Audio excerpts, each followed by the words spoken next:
So welcome to everybody from around the globe. We have literally every continent with us, time zone with us. So greetings from the Netherlands. Some housekeeping rules for today. The webinar is being recorded. Yes, but don't worry, the recording will be sent to you. You leave your email, of course, and the slides as well after this. Ik moet wel even. We hebben inderdaad ophouden. Jij gaat verder praten, dus dan moet ik dat ook. Ja. And if you have questions, please ask them. You can put them in the chat. We will monitor the chat and we will make sure that we answer your questions. Then the agenda for today. We start with the introductions, who we are. Then the topic of the day, smooth transition from OpenText to SharePoint. How do we actually do this? Analysis, smooth analysis. We will get into that. Questions and answers. Ik vind eigenlijk dat we die eruit moeten halen. De Q&A? Ja. Ja, misschien hoef je het niet te benoemen. Kunnen we ook opstaan. So smooth analysis. Ja. Right, and we end with a short survey and any remaining questions, kun je wel zeggen. Yeah, so any remaining questions and then we end with a short survey. So the introductions for today. Yes. I have with me my esteemed colleague, my go-to guy with over 20 years of experience in the ECM space. I think over 24 years by now. Yeah, it's over 24 years. So who are you? Yeah, well, hi there, Bernard Tauber-Petriani for Xillio, obviously. I've been deep in the migration business and ECM, EDM business for a very, very long time. Done many OpenText migrations, also towards SharePoint, even though SharePoint has evolved, of course, now to Microsoft 365, and there are other components in there as well. But senior migration engineer, started technical, now also doing the talking a bit. And let me then also introduce, of course, my also esteemed colleague who does all the hard work before I get to do mine. Thank you. De Wolf. Thank you. So my name is Ruud de Wolf, or Rudy in English, Rudy de Wolf. I do global sales, literally from New Zealand to Alaska and everything in between. And I will be your host for today. So let's get going. For the people that don't know us, Xillio, based out of the Netherlands, and already in business for 20 years. Last May, we had our anniversary 20 years. So yeah, actually live out of this old office banking building. It's even been a recording studio, a radio studio, and it had many purposes. And now it's with us. So you can see the timelines of our history of Xillio. I won't go into all these details, but at least you have an idea of who we are. So, why are we here as Xillio? Well, our mission statement is to really unlock your full potential of your enterprise content management system, transforming it into a valuable digital asset that drives significant business. Ja, ik ga dit niet doen. Dit ga ik niet doen. Ik heb daar zo'n pleurenzeker aan. Ja. Wel? Ja, I promise, right? Ja, jij weet hem ook meer waarschijnlijk. Ik doe dit ook nooit. Ik niet. Nee, dat is nieuw voor mij. 4 minuten. Ja, dan heb ik 4 minuten en dan moeten we iets stoppen. Maar alhoewel, ze gaat ze precies om 4 binnen laten, denk ik. Ja. Oké. Ja, nee, so our mission. Right, ik wou net zeggen, hoe komen we hierin? Ik ga spreken. Nou, we hebben deze. Misschien we de laatste puntje even aannoemen. Dat is misschien wel leuk. Weet je wel? So I'm not going to go into details, right? You can see the history of our development of our software, our offices. And on the roadmap for next year is cloud. Just so you know. So, and then we'll. So obviously, dan maak ik er ook nog wel wat van rondom de content AI, cloud, but we will definitely inform you about this in an upcoming webinar. Exactly. And then, our mission statement. Yeah, it's our mission to unlock your full potential of your enterprise content, any tool, any system that you have, transforming it into digital and valuable digital assets that just drive and enable your business outcomes. So with that, our promise becomes, right, with Xillio, you can create your most intelligent digital workspace. Je ziet het ook echt om te lezen. Ja. Daarom vind ik het ook... Ja, dat is niet oké. Klopt. Ik haal hem er niet voor uit hoor. Ik vind het... We kunnen hem even laten zien. Je hoeft het niet uit te halen. Het punt is dat we hoeven niet te bespreken. Oké. Our mission statement. Ja, maar als ik zeg our mission statement, dan... Dan haak ik dan wel op in hoor. Goed, de bedoeling is dat we een goed verhaal hebben. Ruud? Dat is Ruud. Waar was hier Ruud? Huh? Oh, Ruud, dat jij getypt dat ik dat ging doen, ja. Oh, en die heeft dat verteld. Ja, dat kan ik ook niet zo Kan ik dat uitzetten dan? Ja, weet ik niet. Maar niet. Ga maar door. Daar hebben we niet genoeg tijd voor. 3 minuten. Oké. Ja, Our topic of today. Yes, our topic of today is steps for a smooth migration from OpenText content server or even the older version, LiveLink, if you still use that legacy system. Don't forget it's almost now 18, 19 years old. To, of course, the latest and the bravest Microsoft 365, or in other words, SharePoint Online. So, the way we see it, it's a challenging topic, and so the emphasis of today is the smooth migration or transition from OpenText to SharePoint. So let's start with the soft and the smooth. Well, let's start with the smooth, and we identify. Ja, precies. We moeten nu wel snel doorheen, want we hebben vanwege de tijd. Oh yeah, we identify 2 areas: soft and hard indicators or criteria for a smooth transition, and so we identified these to discuss today. So, if you talk about stakeholder and business commitment, what do you mean? What I mean, it's a soft aspect, and what we need to ensure with any project actually, but especially when you talk about your content and your data migration, is that you ensure that you have the right people having their commitment, participating, making time available, even though it's not your core business, to actually do the migrations, etc. So that you also become, as a stakeholder, driver for the migration. And don't forget, we try to minimize business disruption, and that needs to be explained. You need to be on the front page of that. Do we need stakeholder dat het ook senior management is? Ja, MT stakeholder. Ja, oké. Niet in een team. Nee. Ja, oké. Oké. Nou, dan doen we dan puntje guests are with Joseph. So we have these bullets, right? So we will go over them and see where the value is in this. So change management. It's almost like an open door that when you transition to a new platform, change management is key. What is so important during the migration process? The ability to inform timely and train the users, right, of this change that's about to happen. Some of you come from OpenText. Most of you come from OpenText. I have to rephrase. Come from OpenText, which is a completely different system. Yeah, we have to. Yeah, ready? Well, okay, no. Go ahead. Hold on.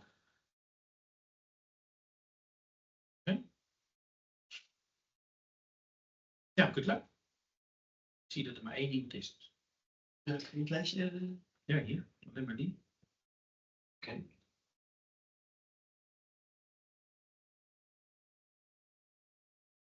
Ja, dat komt goed. En dus op die manier moeten we gewoon die punten aanbieden. Dan moeten we een wisselwerk doen. Moet het actief zijn. Ja, het moet ook een beetje, Anders inderdaad gaan we jullie halen. Top. Hoe heet het? Change management was ook de besluitvorming rond de changes. Of rond de decisions in een proces. Mag je allemaal noemen. Ja, oké.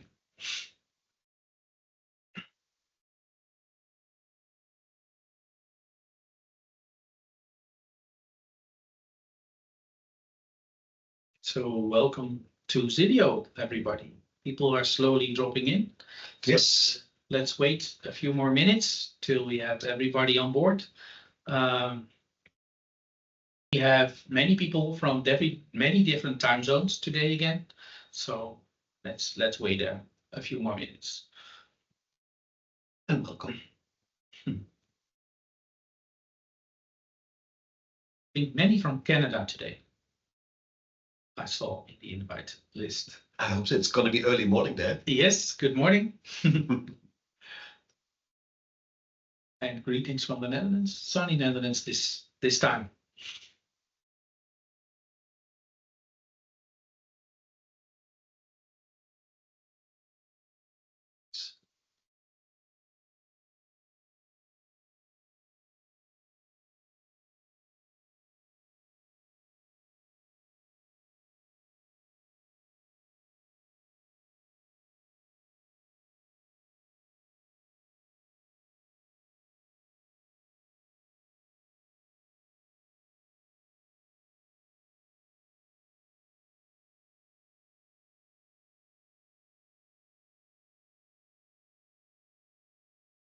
Welcome.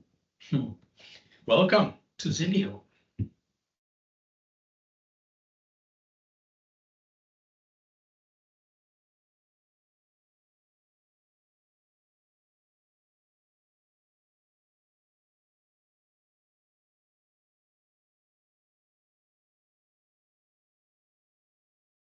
Yeah, so I think people will slowly drop in, but let's start.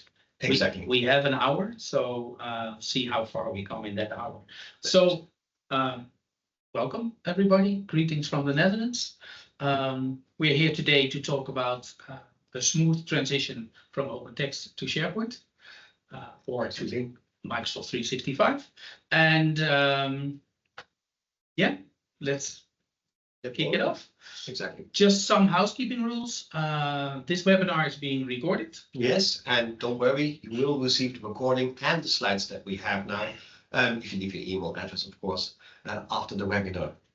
Yes, and if you do have questions, please put them in chat. We will monitor the chat and we'll make sure that you get your questions answered. Absolutely.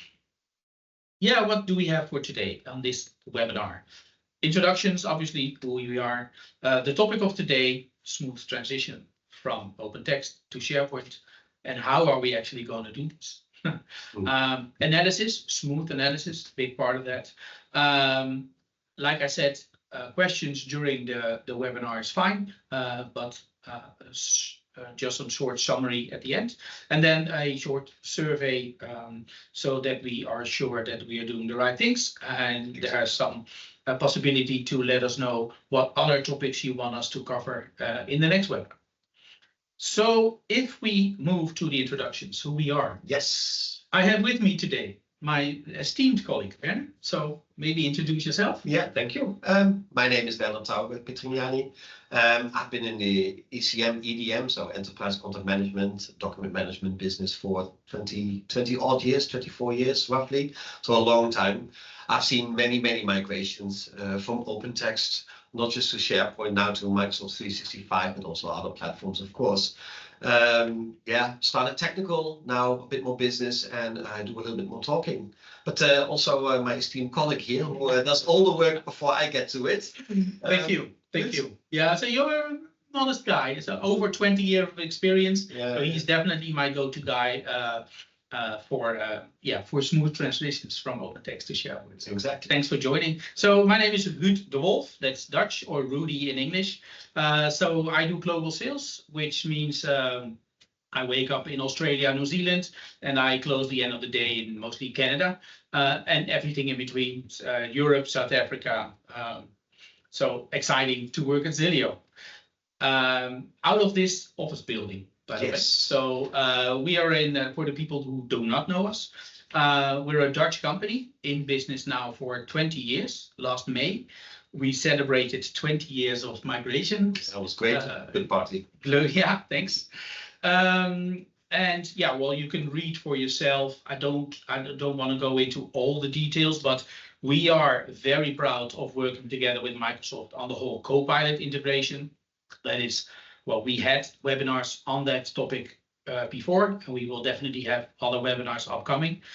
So keep an eye on that. So if you are busy with Copilot and if you want to integrate sources into Copilot without migrating, that's also possible. Let us know, and yeah, we will tell you all about it. And exciting, 2025. Yes, everything around the clouds, whether it's Copilot, Microsoft 365, Teams, OneDrive, you name it, we're going to be there. We're going to move our software platform also slowly there, but those are spoilers. You'll just have to wait a little bit longer for that. Cool. Okay. Yeah, our mission statement, everybody has to have a mission statement, right? Exactly. So here you go. Exactly. What we try to do is, of course, help you, right? Unlock your content potential, your full potential of all your assets, enterprise-wise, and then making it valuable within the new platform to, yeah, for you to have a significant business outcome. So things that really make a difference for your wallet, I guess. Is well put. Well put. So the topic of the day. Yes. Topic of the day. Let's go into the topic of the day. Exactly. A smooth transition from OpenText to SharePoint.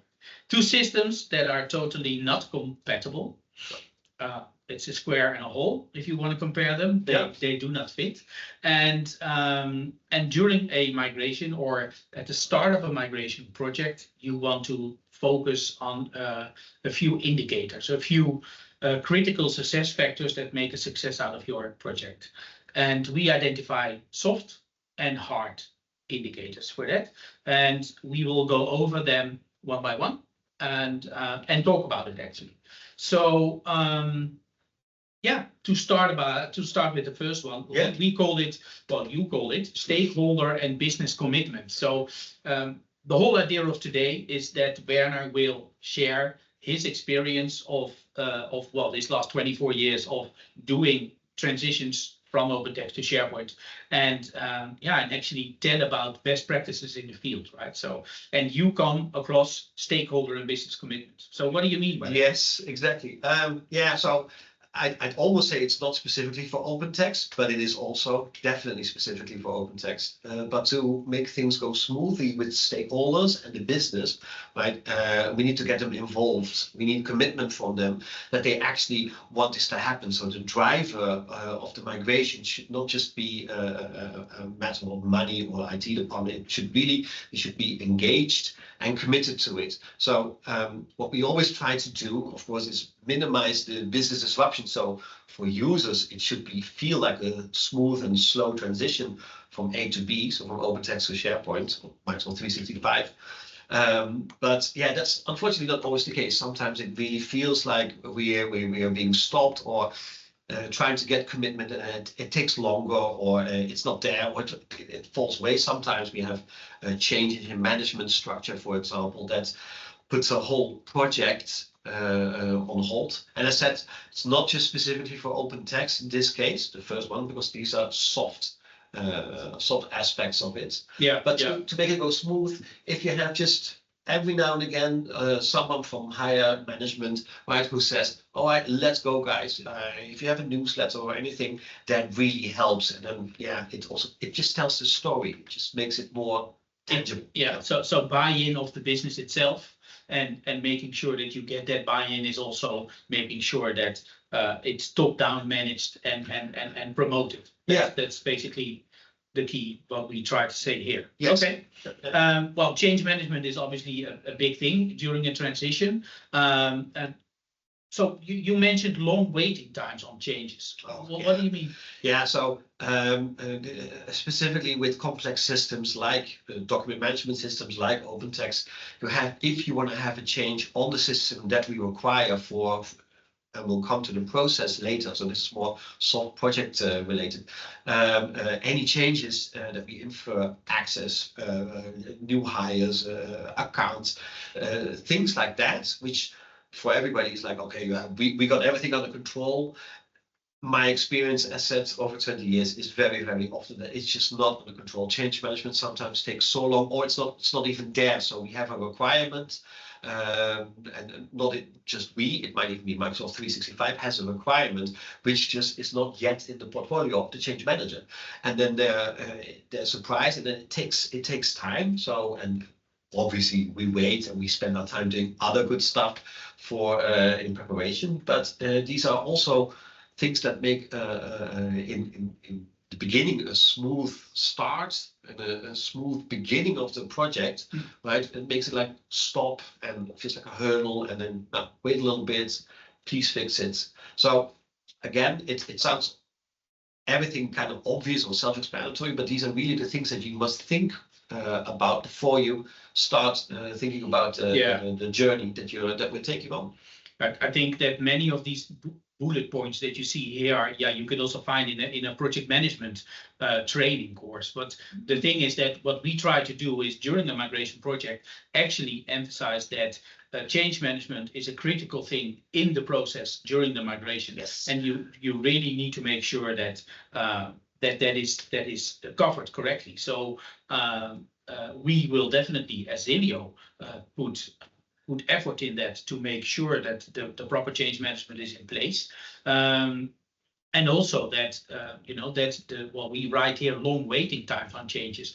If you have a project that lasts 6 months and the waiting times for changes or decision making on how you make transformation rules or business rules takes longer than we agreed upon, the whole project becomes a risk. So that is I think what we try to put here as well. So and I think that in line with that, we also have decision maker in the team.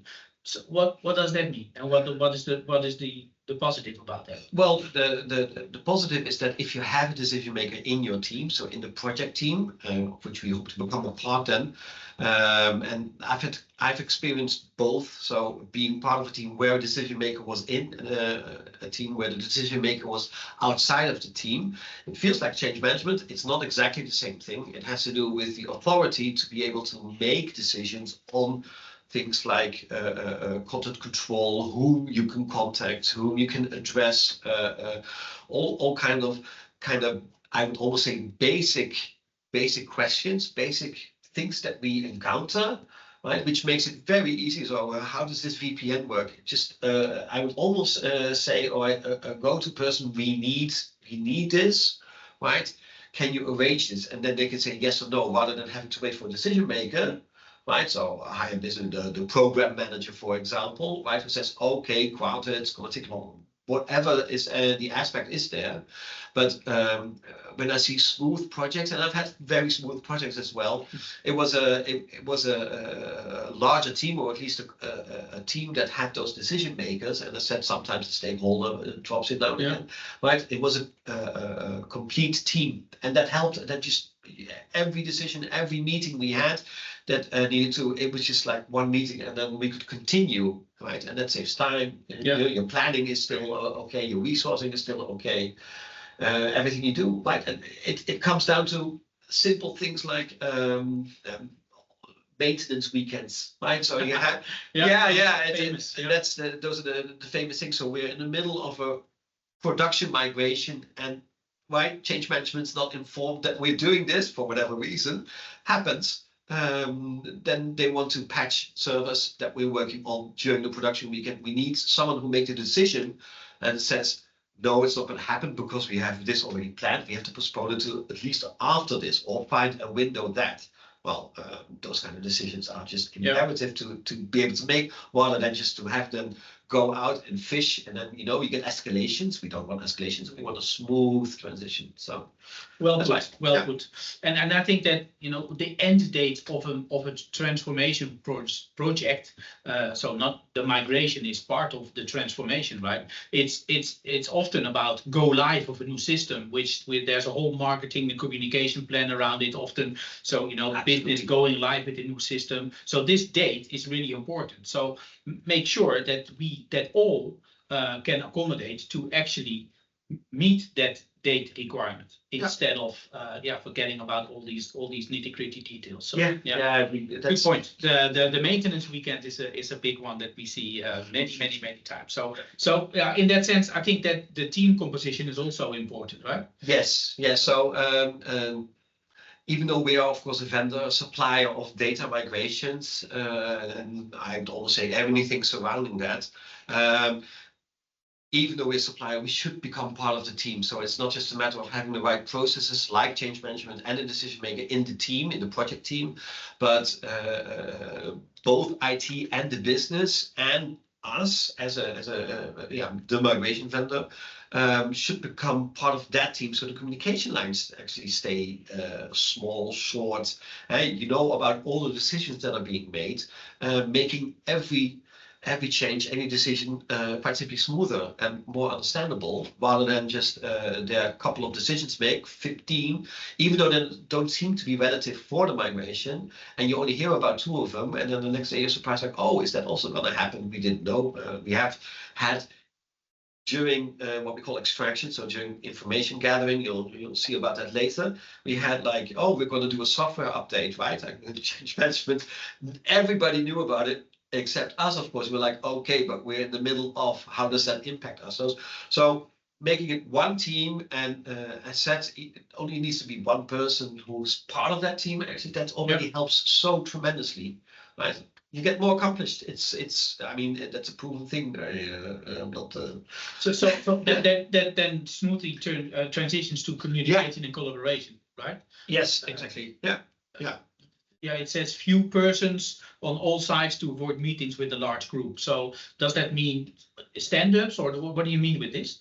What I mean by that is when we talk about communication and collaboration, we sometimes have project meetings and there are 35 people in there, and then in essence you just wasted an hour because you listen 55 minutes to someone talking about a subject which is not so relevant. It's relevant, of course, for the project, and you want one person to hear it, but all 34, that's not necessary. So that's what I mean by a few people. So you get the singular contact person, so from the data migration team, I'd say, from the support team, for example.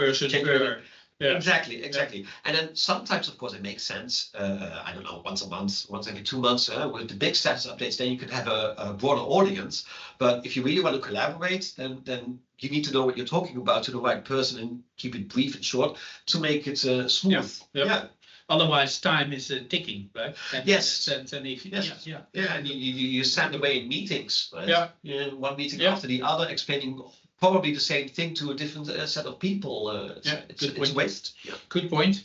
So smooth soft indicators that are part of a transition to SharePoint, not specifically to OpenText. But definitely, OpenText is a different beast than SharePoint. So many times it is used as a back office integrated with other systems, and not just a single repository moving it to another repository.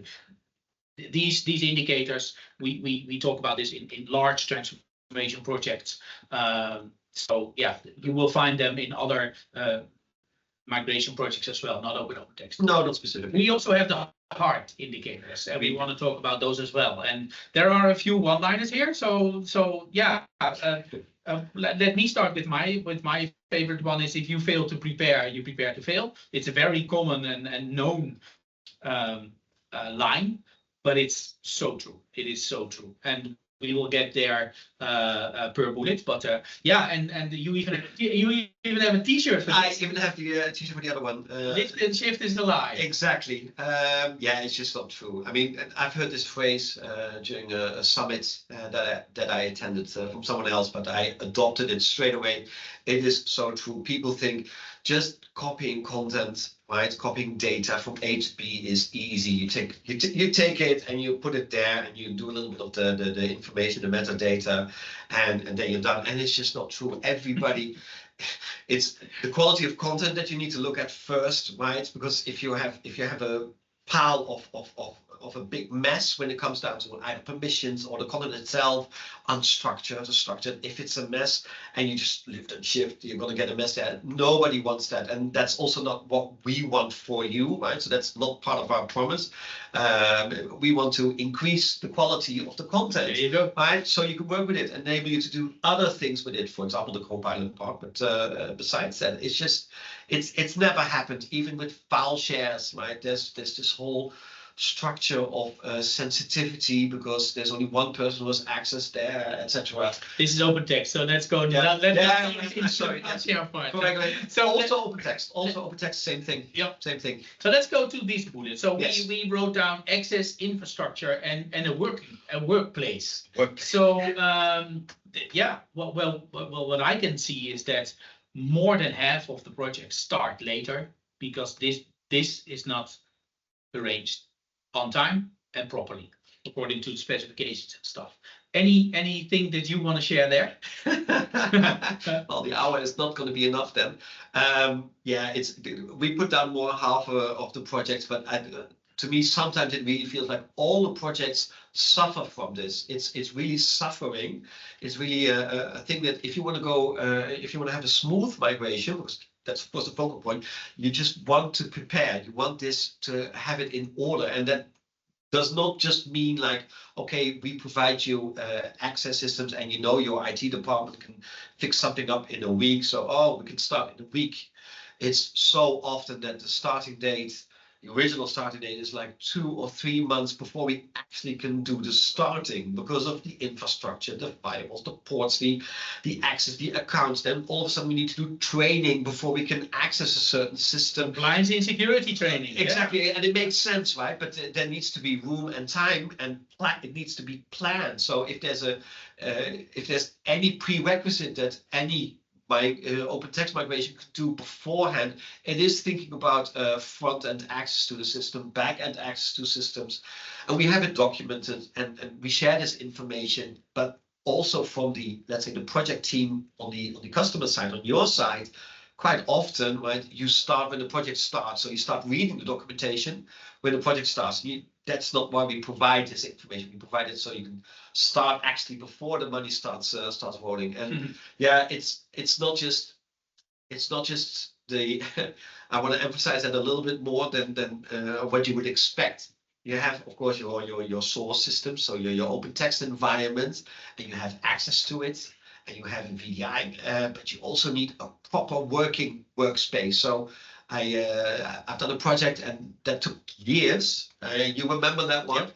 And it was hellish because the actual employees using a remote system, I don't know whether it was Citrix or VMware, it doesn't really matter.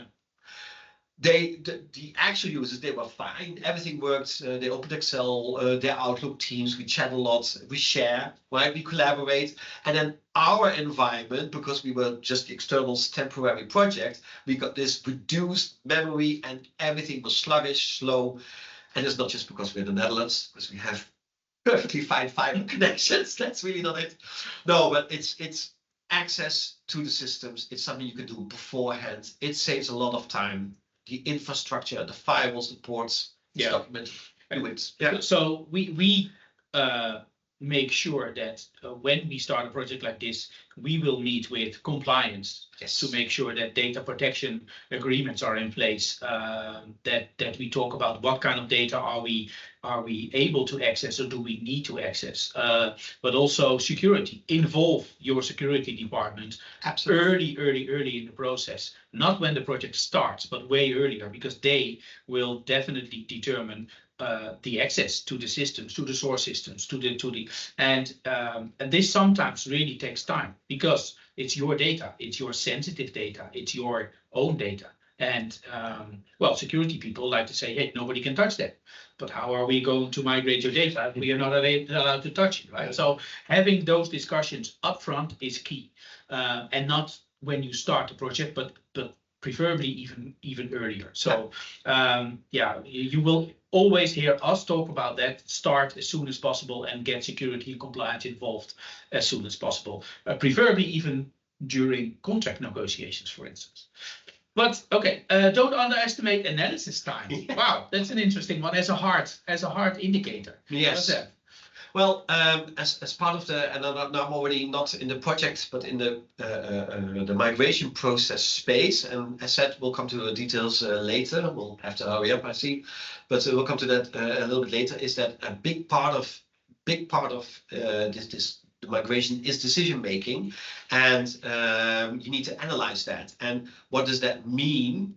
Because it feels like a soft skill, and we had actually a debate about that. It feels like a soft skill, but it's not just a soft skill, because you need the information, right, to do the analysis, and getting that information ready, and then someone changing their mind when it comes to access, for example, or different locations, right? Then we need to revisit everything that we've done beforehand, and that's hard. So when we talk about mapping, so what piece of content would go and belongs to this department, and where does it go? And then all of a sudden it's like, oh no, let's keep that one out, let's put it in, and then we need to revisit it.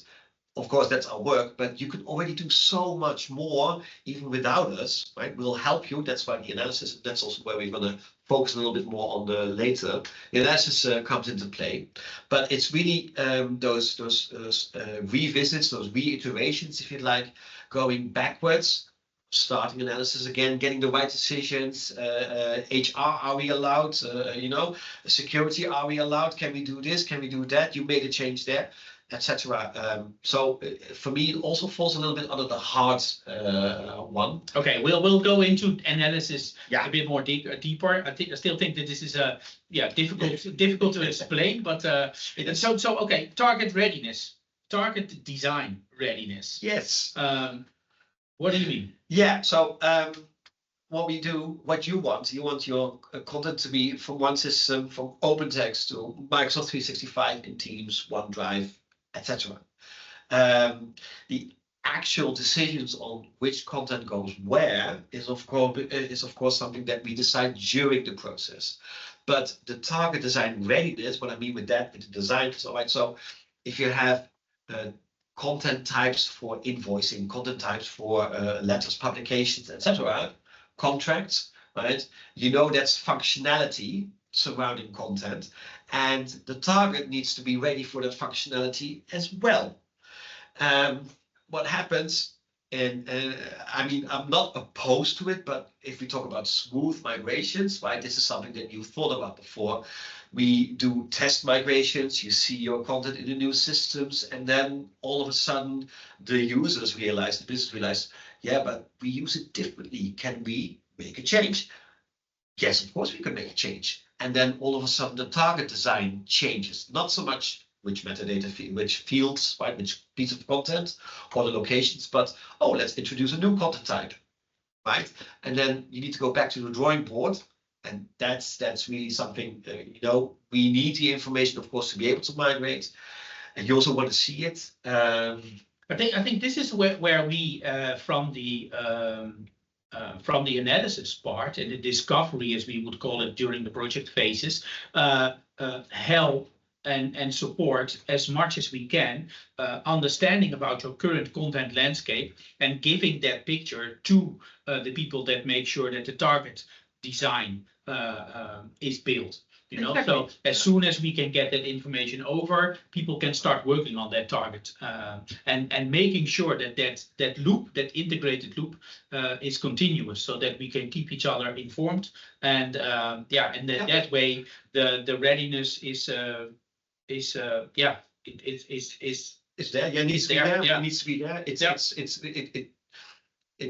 I had a customer, they had in their OpenText system 280 content types with X many fields above, so types of content, and 80% wasn't used, but their target design was already like, okay, let's do it lift and shift. I'm not going to say, let's move the 280 content types over to the other system.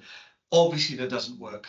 Obviously, that doesn't work. I mean, we migrated it. That wasn't the point, right? I mean, we can help them, but our advice was don't do it. Think about your content. Make sure your system is ready for the functionality, so the target management function that you're doing. And then once you've done it, check, double check with the business, with the stakeholders, right? With the business, go back before we actually migrate. I mean, we can do a test migration, obviously. Right? That's part of the project that we normally do from the data migration, but check, double check, so that they don't find surprises and then have rigorous changes. Well, so I think that leads to the testing process, right? So yes. So we definitely see that testing of migration, especially with integrated systems, the end-to-end testing of an integrated system moving into another system is vital. Is vital. Yeah, that's a good word. Yeah, it's vital. So yeah, I think we're halfway our webinar, so let's speed up a little bit. So don't go into too much details, but make sure that you have your testing process in place, and make sure that there is proper test data available, and that the test team is on board with the migration and the migration plan as well. So I think this summarizes lift and shift is a lie. If you look at all these things that you need to consider, don't think that you can just lift and shift. Okay.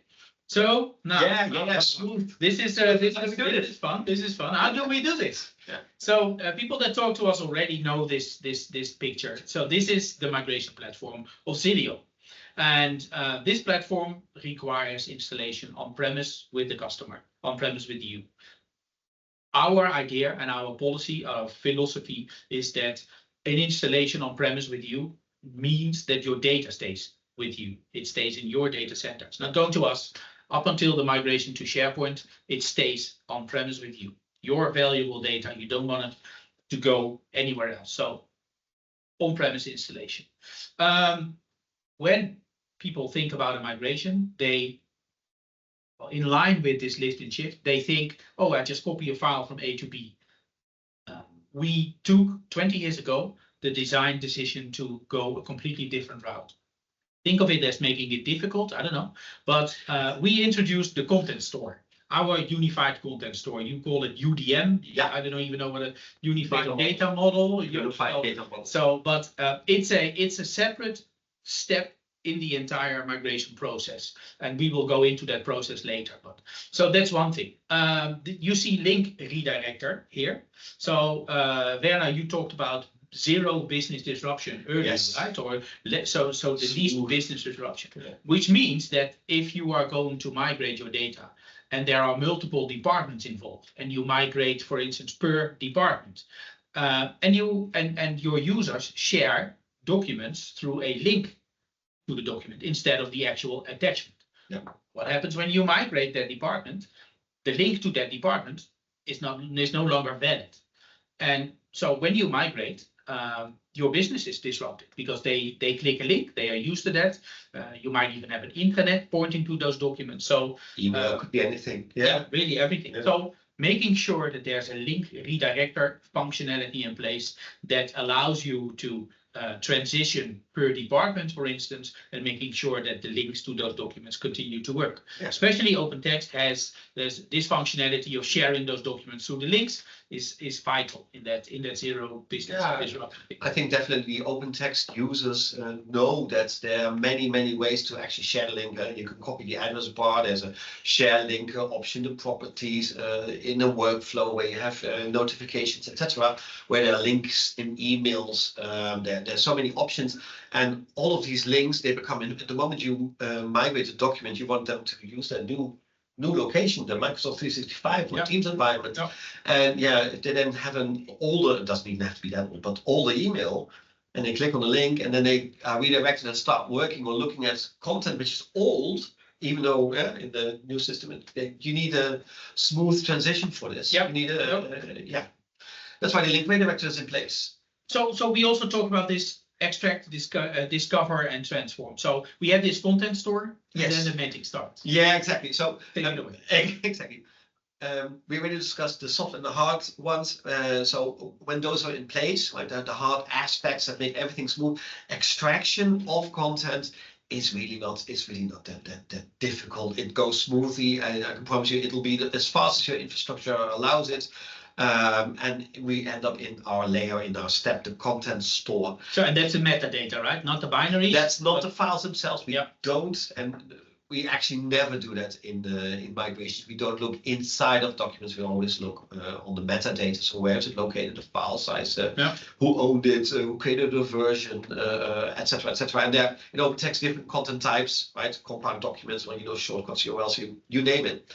And we extract everything, and we put in a unified content store, in a UDM, in a data model, and a data model that's standardized, and we can do anything with it. So what we do is we link it, we import it, ingest it, if you like, into what we call Xillio Insights, right? Which is a great, you could call it dashboarding tool, but analysis tools that visualizes everything, and that helps you make those business decisions. And shall we go into that? Yeah, this analysis, because you mentioned analysis earlier. We discussed it also at the discovery phase during the project. So what does it mean? Yeah. So how do we help there? There are really so many aspects to it. Hence again, lift and shift is a lie. There's so many, especially with OpenText. There are things like workspaces that needs to be migrated, small ones, big ones, compound documents, which is a unique feature of OpenText and very useful. But Microsoft 365 does not have that functionality or that solution. So you need to be able to analyze this, identify those, quantify it, even per department, see its relevance. So, for example, you have different file types or renditions in OpenText. Right, so you go from a Word document from 1998, which is .doc, right? Word 2.0 or something, and you go to the docx format, and then you have a PDF file, and someone accidentally uploads onto the same file, a text file. Well, we need to be able to split that. And how does that look? And is it that bad? Is it something a user could do because it's only 10 documents, right? Or is it something that we need to automatically think a rule for, a business or a migration rule that makes sense? Yeah, and I think I want to add to that is that it's never the entire data set that you want to make those decisions on. You can also identify decisions based on departmental use of your data and make different decisions per department, right? Absolutely. And that is what we visualize in the dashboards as well. Yes, we do it per, let's say, per type, per location. So we can how do you call it? Gather the different locations to make it look like one team. So one team, even though it's spread out over OpenText. But your security departments that has content everywhere, we can visualize it so it looks like one, and you can actually have an overview also on, for example, things like a date, which is, it sounds very basic, but it's very, very important.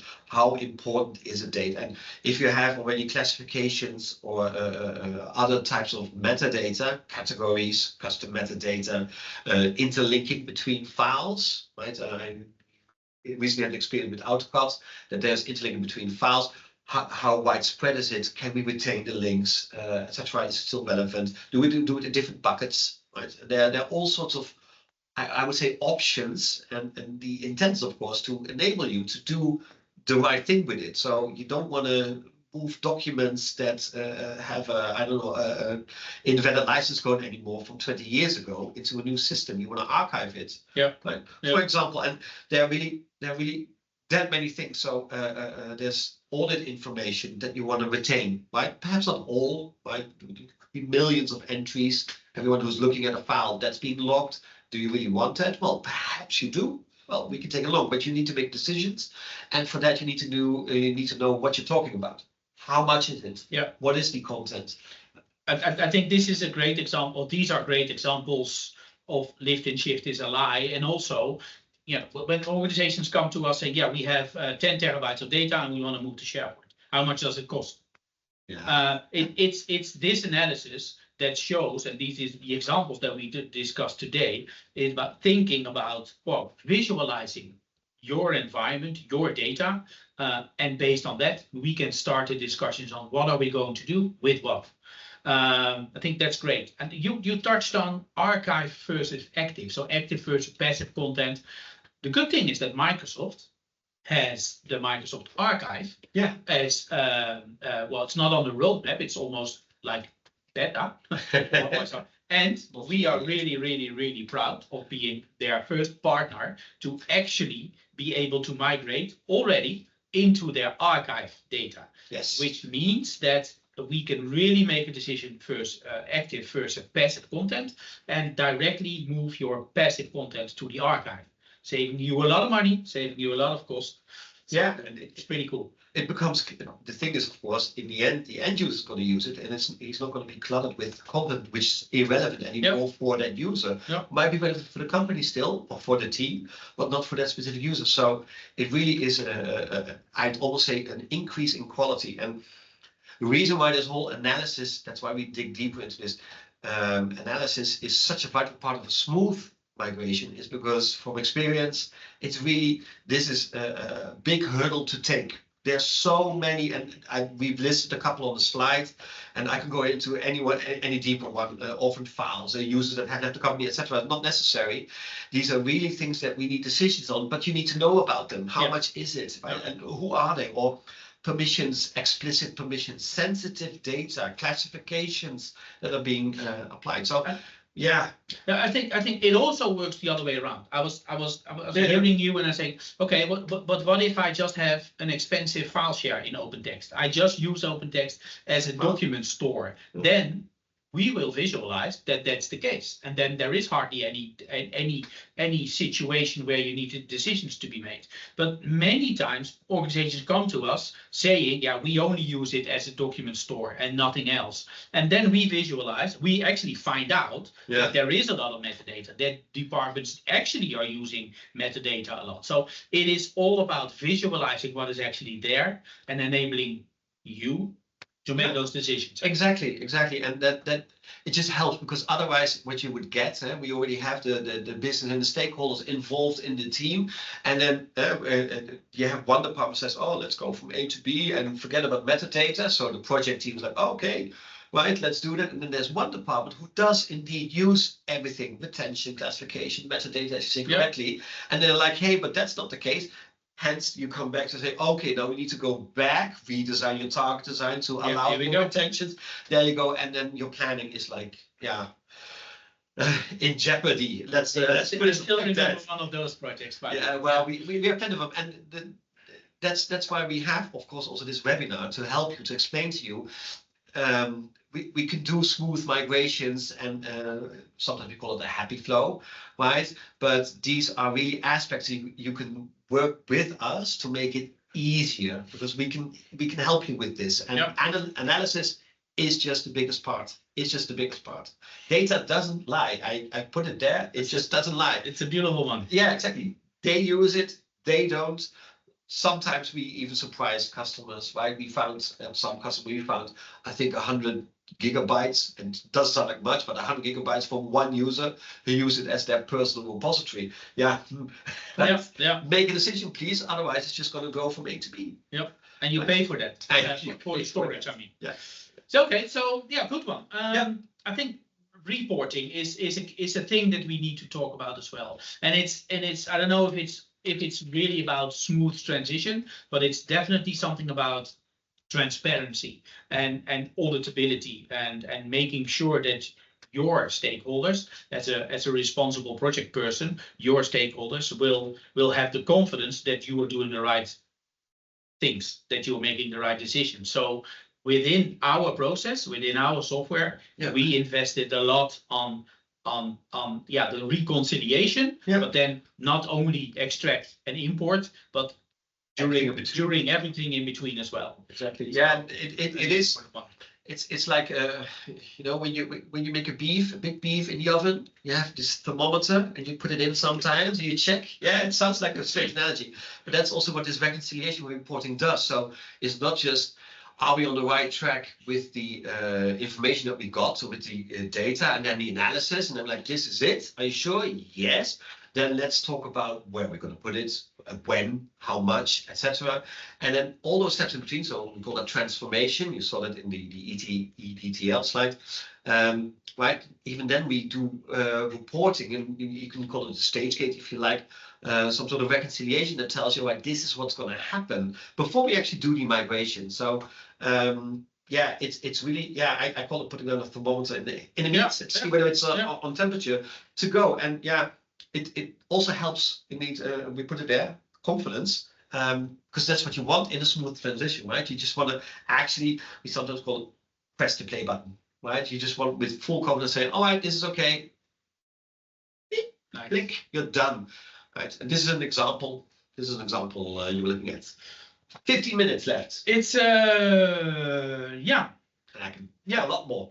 So there are no questions in chat. I don't know if that's unfortunately or that's, I understand that we talk a lot about experiences and about situations. So if there are any questions, this now will be the time to put them in chat. So I will give it a few moments, and otherwise we are in time and saving people some time in the calendar. So that's also good. I don't see anything popping up in chat. So then I would. Oh, before you go, can you go back? Yeah, I'm sorry. Is there any topic you want us to discuss more now? I mean, so while we still have the time. While we have time. Yeah, that's a good one. I mean, I can tell a little bit more about experiences. He also knows a little bit more about all those very nice A to B migrations. If you have anything, by all means, now's the time.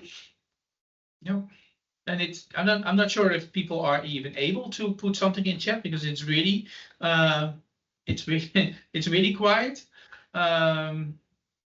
We've done a good job. Yeah, I think so. We've just done a good job. Okay, then I let's finish things off. Can you do us a big favor and please scan this with your phone and do a quick survey. It's just 1 or 2 minutes. It allows us to improve on our webinars, but also to make sure that we cover the topics that you want us to cover for the next time. Exactly. So yeah, that's it for now. I want to thank everybody for joining and listening in. Thank you, Werner. Yeah, thank you, Ruud. It was a pleasure. See you next time. Yeah, let's do this. Okay. Thank you, everybody. Have a great day and hope to talk to you soon. Bye-bye.